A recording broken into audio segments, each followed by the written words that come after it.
daun pandan ku tanam di halaman. Cakep. Kalau berkenan, bolehkah kita berkenalan? Halo Kak Ani, ada nggak hal yang berbeda gitu setelah terpilih dan sebelum terpilih? Ada nggak? Atau ada hal menarik kah setelah terpilih menjadi Bujang Dayang, Kak? Kenapa serunya? Karena menurut saya itu agak sedikit berbeda deh Kak. Kan kalau misalnya saya di kuliahan, di SMA itu berbeda. Nah kalau di Bangka Selatan tuh JS. Aduh, kayaknya nih JS kita nih nggak bakal datang nih kalau nggak bintang tamu yang manggilin. Boleh dong Kak, Ninda boleh minta tolong panggil nggak? boleh. Oke deh. Tinggal panggil JS aja Kak. Oke, siap. Aku coba ya Kak. Iya boleh. JS.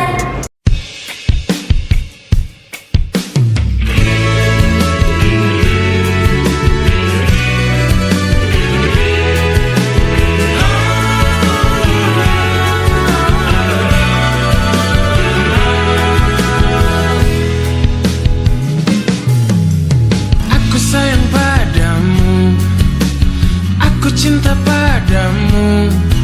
Semua akan kulakukan demi kebahagiaanmu. Tak pernah ku keluhkan, walau rintangan menghadang. Panas hujan begini, makanan sehari-hari. Ku rela pergi pagi, pulang pagi, hanya untuk mengais rezeki. Doakan saja aku pergi, semoga pulang dompetku terisi. Kamu tak perlu resah, aku sedang berusaha demi kebahagiaan kamu yang aku sayangi. Tak pernah ku keluhkan, walau rintangan menghadang. Panas hujan begini, makanan sehari-hari. Ku rela pergi pagi, pulang pagi, hanya untuk mengais rezeki. Doakan saja aku pergi, semoga pulang dompetku terisi.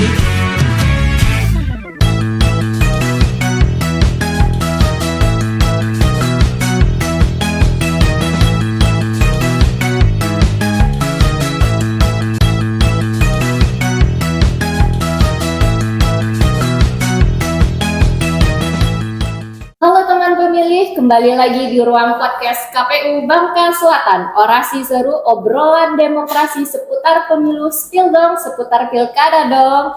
Nah, kembali lagi di sini bersama saya, Mayang Bungsu yang akan menjadi host di podcast kita kali ini.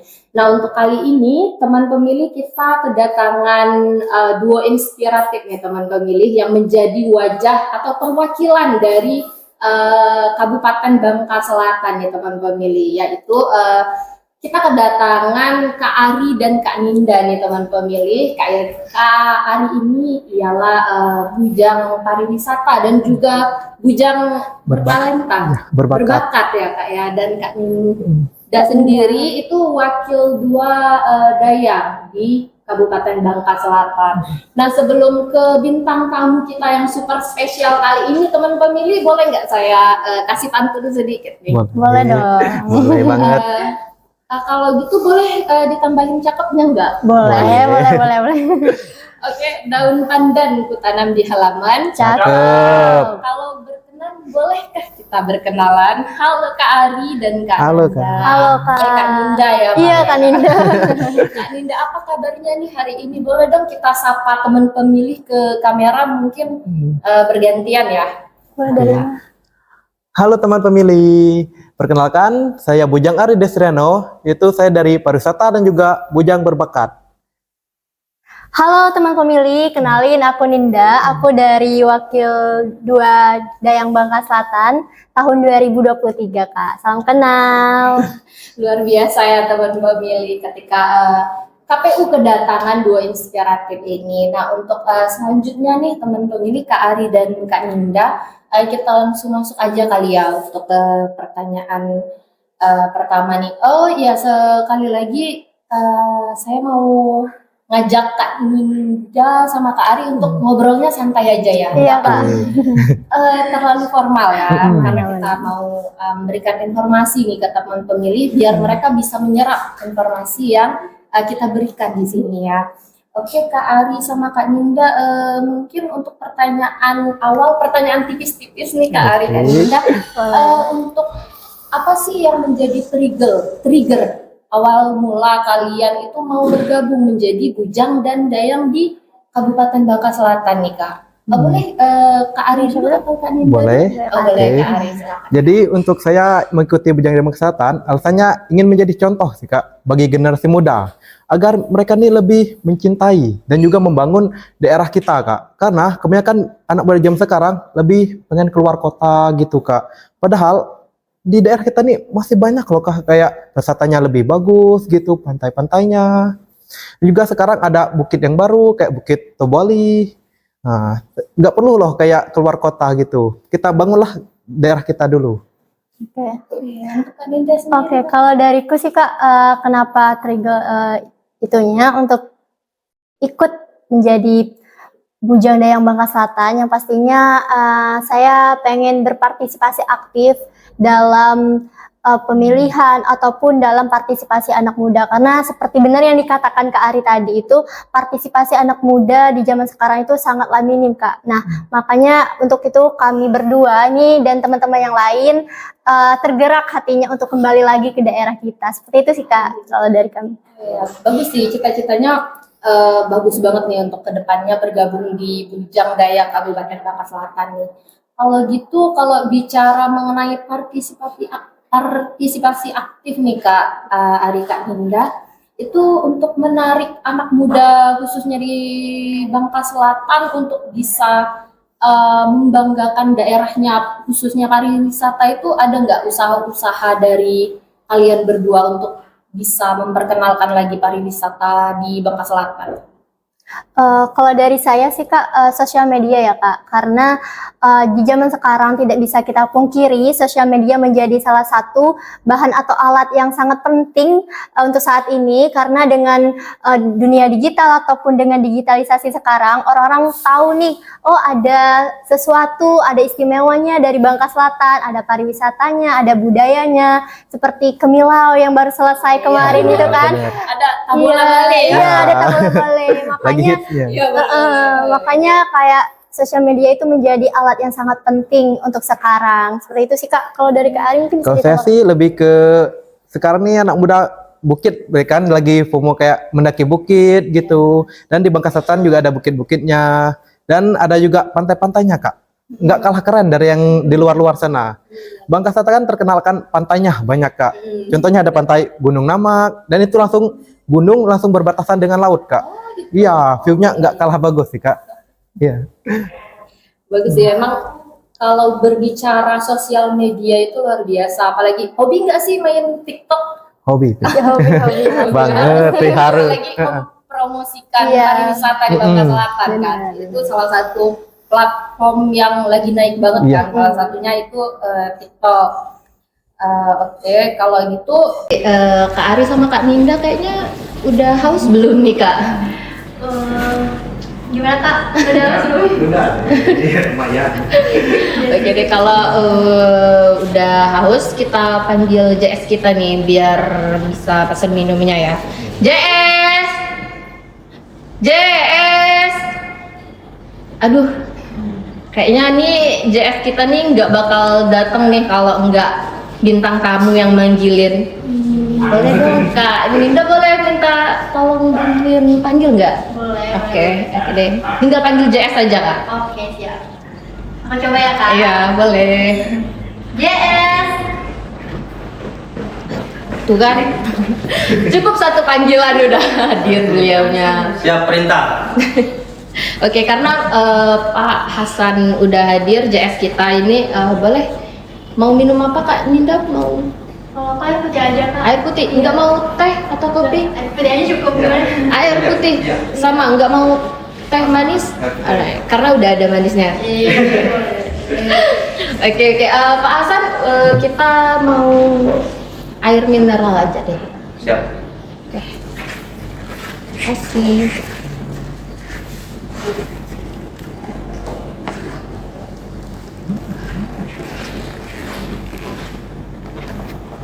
Cepat ya kak. Langsung. Instan di sini, instan.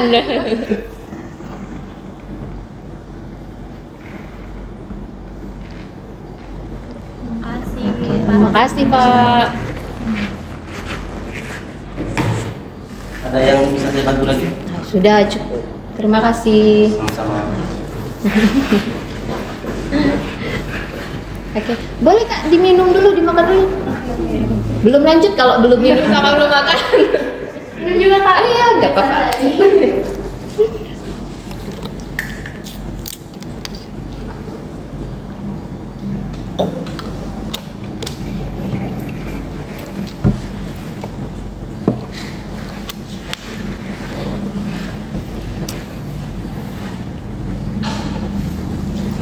Nah, oke, kita lanjut nih Kak. Kak Ninda sama Kak Ari kayaknya udah seger lagi ya. Oke, tadi sampai awal mula ya. Nah, awal mula untuk jadi budai. Nah, untuk perasaannya sendiri nih setelah terpilih menjadi bujang pariwisata dan berbakat, terus Kak Ninda menjadi wakil Dua Dayang nih, gimana rasanya? Ini dari siapa dulu? Boleh, tadi dari Kak Ninda kan, sekarang dari Kak Ari, boleh. Ya, berarti masih gak nyangka Kak bisa kepilih dari sekian banyak orang yang daftar kan, kita seleksi dari berbagai kayak sistemnya gitu. Juga kita ada balap untuk bakat, ada emosinya. Jadi kayak masih nyangka, oh ternyata masuk top 10, masuk top 5. Jadi alhamdulillah. Kalau gitu ngomong-ngomong nih, kan Kak Ari bujang berbakat nih Kak. Waktu unjuk bakatnya itu unjuk bakat apa Kak? Kebetulan saya atlet bela diri kan. Oh, atlet bela diri. Bela diri taekwondo. Taekwondo. Nah, jadi saya mendekat kayak mecahin genteng. Boleh, keren sih, keren banget bisa taekwondo ya. Lalu Kak Ninda sendiri perasaannya Kak? Oh, kalau aku sendiri sih kak, sedikit cerita pengalaman aja. Kalau aku sempat daftar di tahun 2021 kak. Oh. Iya, tapi belum berkesempatan. Dan pastinya anak muda tidak menyerah. Ah iya. Bagus. Iya. Dan lagi tahun 2023 alhamdulillah rezekinya terpilih menjadi wakil dua atau biasanya disebut dengan runner up kedua. Oh, iya. Juara ketiganya. Mm-mm. Jadi usaha yang sudah pengalaman di 2021 kita apa kurangnya kita jadikan introspeksi dan akhirnya sudah membawakan hasil di tahun 2023. Ya, Keren banget nih dua inspiratif kita nih teman pemilih. Nah, untuk selanjutnya nih Kak, setelah terpilih menjadi bujang dayang Kabupaten Bangka Selatan nih Kak, ada nggak hal yang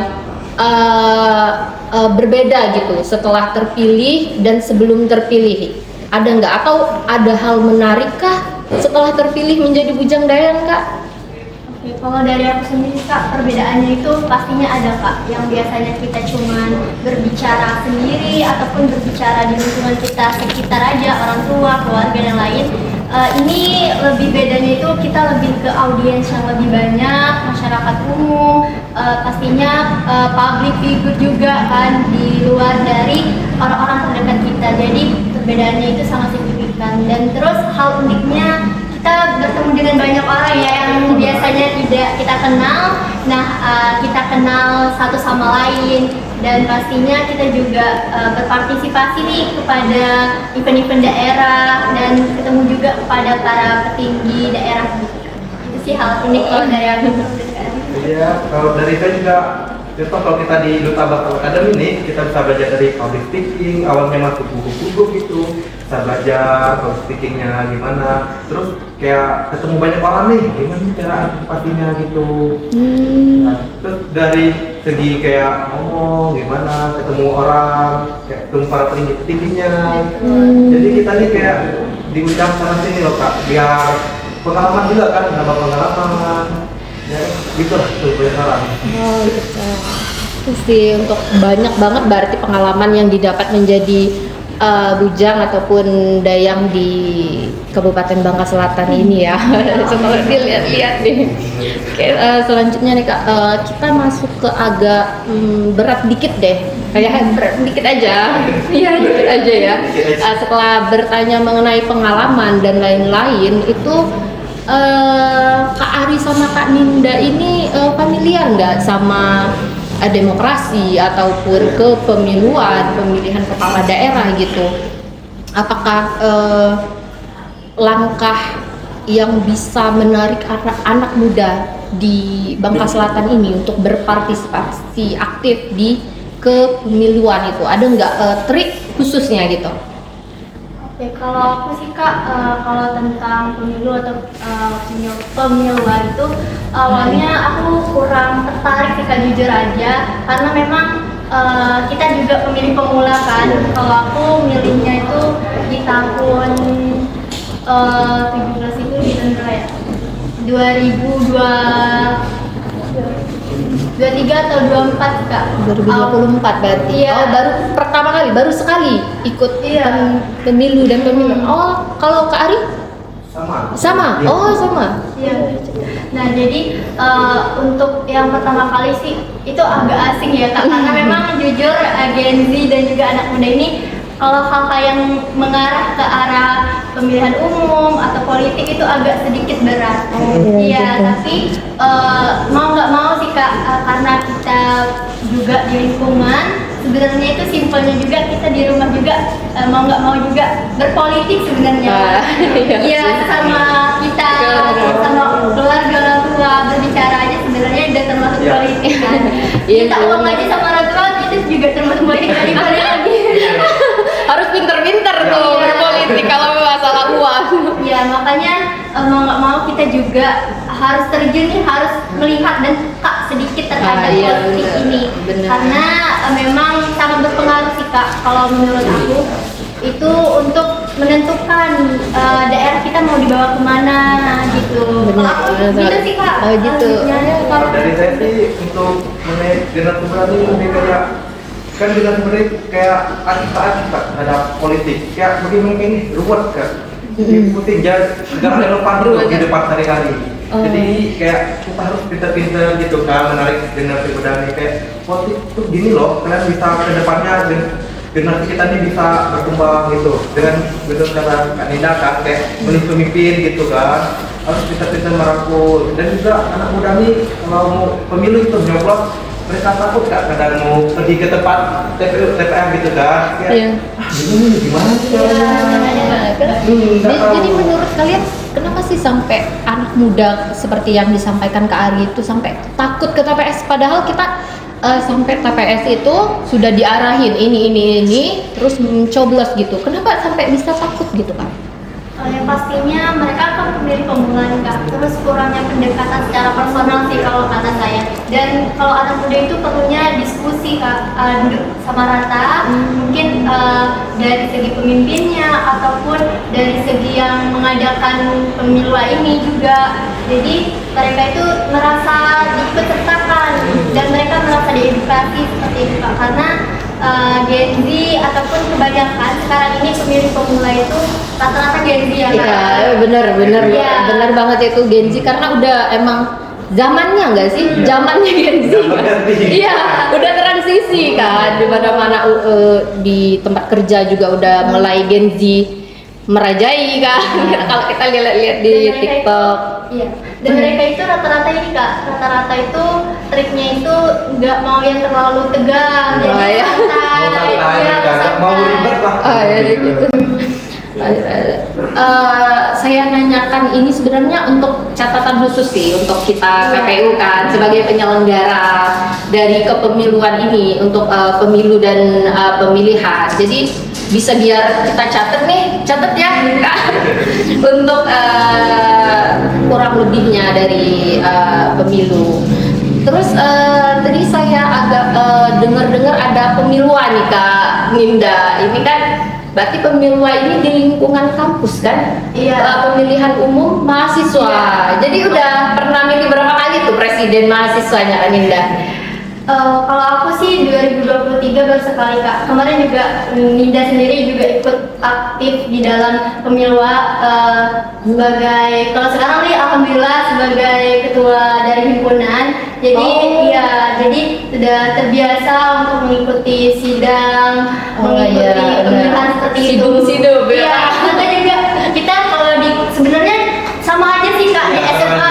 Oh itu bener Udah ada pemilihannya, lagi OSIS di SMA. Sebenarnya juga kalau dibilang anak muda itu tidak tahu ataupun kurang edukasi, sebenarnya udah ada edukasi dari SMA. Iya benar. Cuman karena ada tingkatannya aja yang beda. Cuma kan teman-teman kita semua nih, jadi kayak nggak canggung, nggak takut. Gitu. Gimana tuh misalkan berpolitik di kampus ini untuk masa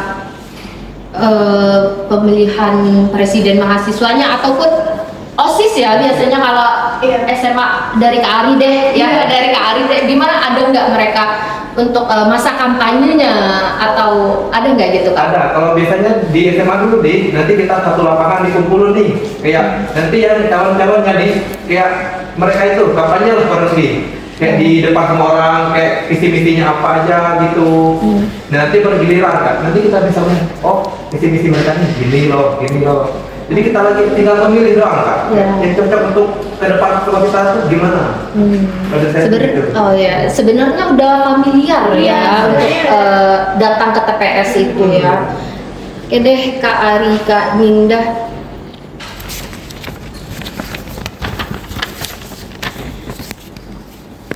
Nah untuk kebingungan tadi nih, kembali lagi ke bingungan ya tadi nih Kak. Dari sudut pandang Kak Ari sama Kak Ninda nih kriteria pemimpin gitu biar Gen Z ini bisa melek demokrasi, bisa memilih calon pemimpinnya itu gimana ya Kak? Ada nggak misalkan biar mereka bisa nih nggak males-malesan untuk cari calon pemimpinku nih, cari ini ada nggak yang biar bisa mereka mau untuk memilih pemimpinnya gitu, nggak males untuk cari latar belakangnya ataupun visi dan misinya, ada nggak? Kalau dari aku sendiri sih Kak, tentunya kita harus bisa menentukan targetnya siapa dulu. Kalau misalnya orang tua itu bagaimana kampanyenya, kalau ke anak muda itu gimana, pastinya berbeda ya Kak Arya. Kalau ke orang tua bisa mungkin kita diskusi santai, kita diskusi seperti yang biasanya. Tapi kalau ke anak muda itu belum mengenal hal seperti itu, karena anak muda ini maunya itu yang santai, asik, seru, yang pastinya tapi ngena di mereka gitu, ngena. Kalau dari aku sendiri sih Kak, yang pertama pastinya balik lagi sebenarnya ke kita anak muda harus peka dulu terhadap demokrasi. Terus untuk pemimpinnya itu sendiri pastinya harus juga bisa menyesuaikan perkembangan zaman seperti itu. Sosial media apalagi ya Kak, sosial media penting banget sekarang ini gitu. Terus juga pendekat secara personal, tidak hanya ke mungkin orang tua, anak muda juga, misalnya tentang misi mereka, visi mereka juga itu bisa dipaparkan lewat media sosial gitu biar mereka tahu gitu. Mungkin dari Kak Kalau dari saya sih ya benar kata Kak Nina tadi, anak muda ini kan lebih pengennya yang simple, yang mau ribet-ribet lah mereka nih. Jadi kayak kita harus dia tuh mencari pemimpin yang kayak bisa merangkul anak-anak muda. Karena di anak Gen Z ini lebih kayak pemimpin ini cuma orang-orang tua yang dirangkulnya. Jadi kayak harus mencari tahu ini tuh Kak. Kayak Dina tuh udah kurang ruangnya. Iya, kurang ruangnya Kak. Kayak mereka nih mau menyampaikan aspirasi kan pendapatnya, cuman kayak kami ini masih anak kecil gitu loh. Kayak masih pemula bagi mereka. Iya, mereka nggak berani gitu mereka ungkapinnya. Iya. Kalau sama orang tua kan kayak pasti ngikutin kemauan orang tua lah kurang lebih. Dan ini Kak, kalau Gen Z ini rata-rata itu mereka takut menyampaikan aspirasi, mereka takutnya ngerasa menggurui ataupun nanti orang tua merasanya oh Gen Z ini kurang sopan. Iya, kurang sopan. Itu sih Kak lebih tepatnya kan. Iya, iya benar. Mereka ini masih rasa kayak kami masih anak kecil gitu loh, belum bisa lah. Oke, oke, oke, oke. Oke, jadi Gen Z ini bisa dibilang kalau menurut pandangan dari Kak Ari sama Kak Ninda ini masih banyak takutnya untuk Iya. speak up, speak up mengenai politik dan lain-lain gitu. Dan ada tempatnya juga sih. Oh, enggak. Kayak Oh. mau kemana gitu kami. Iya mau kemana mau menyampaikan aspirasi gitu. Tapi kalau di sosial media kan langsung kayak diserang atau apa Iya. gitu, takutnya kayak ini masih anak kecil gitu loh, nggak ngerti apa-apa Ya gitu. takut penerimaannya itu kurang baik juga. Jadi Kak Ari sama Kak Ninda kurang lebih udah berpengalaman lah di pemilu sama pilkada ya, pemilihan kepala daerah dan presiden kemarin kan, Iya. Ya, tahun 2024. Nah untuk itu Kak, ada nggak sih selama kalian mencoblos itu kejadian-kejadian unik gitu, ada nggak? Atau hal yang menarik perhatian kalian atau yang mau kalian ubah nih, kritik dan sarannya lah gitu untuk penyelenggaraan pemilu dan pemilihan kepala daerah tahun 2024 kemarin. Mungkin bisa dari Kak Ari dulu. Boleh? Saya sih ada kemarin waktu kejadian nih Kak, pas kita lagi nyoblos kan, ada berapa kayak ibu-ibu nih katanya di TPS 31 misalnya, tapi namanya nggak ada Kak.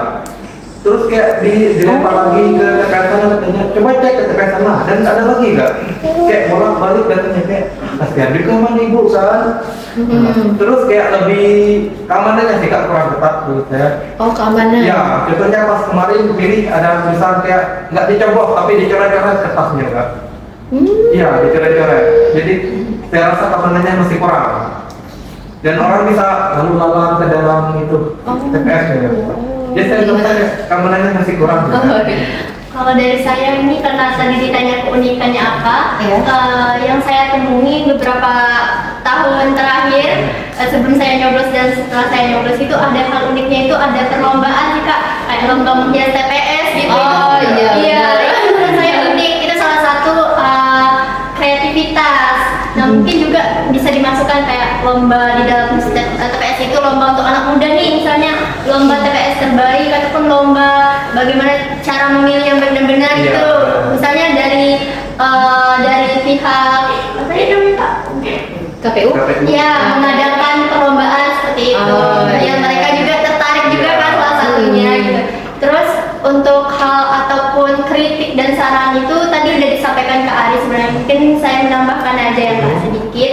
Itu di TPS itu paling enggak itu kurang emang bener tentang keamanan ketatan dari penjaga sih Kak. Kayak sebenarnya itu kan bersifat rahasia juga kan. Kadang handphone sih kita juga bisa meriksa satu sama lain untuk para pengunjung atau para penyoblos gitu. Itu juga salah satu sih Kak, karena itu bagian dari rahasia, kadang difoto gitu ya kan. Dan handphone atau apa gitu dibawa masuk kan tempat nyoblosnya. Oh gitu, iya oke sih sebenarnya untuk mengenai tadi Kak Ari bilang bahwa ada ibu-ibu nih bolak-balik karena namanya itu nggak ada ternyata di TPS ini nggak ada, di TPS satunya nggak ada. Nah sebenarnya KPU itu bisa cek online untuk DPT daftar pemilih tetap. Kita itu punya webnya di cek dptonline.com kalau nggak salah. Jadi teman-teman sebelum memilih nih bisa cek dulu namanya. Nanti cek di situ nanti tertera tinggal masukkan nik, lalu klik enter dan di situ nanti bakal muncul tampilan TPS berapa di kelurahan atau desa apa dan di kecamatan kabupaten lengkap sebenarnya. Jadi di situ. Jadi kita bisa untuk cek nama kita sendiri nih. Soalnya sering tuh cek gitu. Ya. Informasi aja mungkin. Mungkin. Jadi kita serba digital sekarang Kak Ari, Kak Ninda. Nah untuk keamanan itu kita sebenarnya di KPU, di PKPU peraturan KPU itu udah jelas sebenarnya untuk tata laksana dari pemilihan umum maupun pemilihan kepala daerah. Kalau untuk di TPS sendiri itu ada penjaga keamanannya, harusnya 2. dua selain panitia KPPS-nya, Abdi Negara. Yang saat pemilu tuh rame banget tuh. Sehari gajinya 1.100.000 apa? Abdi Negara tuh mengabdi untuk negeri. Sampai subuh. Iya. Iya bener. Oh iya, Kak Ari sama Kak Ninda sebelumnya udah pernah ini belum? Iya, jadi KPPS-nya maupun di sekolah, di kampus ataupun di ini udah pernah belum sih? Oh, sih belum ya. Oh belum pernah. Kemarin udah pernah jadi saksi juga. Saksi. Saksi apa di partai ya? Iya. Oh, saksi partai ada sih. Di pemilu atau? Di pemilu. Oh pemilu. Ya. Ya pulang jam berapa Kak? Pulang jam 2 subuh. Jam 2. Dari jam 6. Oh, dari jam 6 pagi tuh, Iya. pulang jam 2 subuh. Iya. Sama sih kurang lebih kan. Kalau saya pulangnya jam 9 pagi. Dari jam 6 subuh sampai jam 9 pagi. Jadi KPPS tuh kayak ya Allah mengabdi untuk negeri ini kan. Begitu suara. Iya, betul. Sahabat Sampai dekatnya. tidur di teras rumah orang ya Allah. Makan gitu. Oh iya. Oke, berarti emang udah familiar nih kalian berdua untuk pemilu dan pilkadanya. Oke. Nah kita ada segmen game nih Kak Ari. Sebelum ke segmen selanjutnya boleh munduran dikit nggak? Boleh. Dikit ya. Cakepnya sih kelewatan. Bisa aja nih. Kirain apa? Biar kita nggak tegang nih untuk ke segmen selanjutnya ya. Oke, nah, jadi kita ada segmen namanya SKJ nih.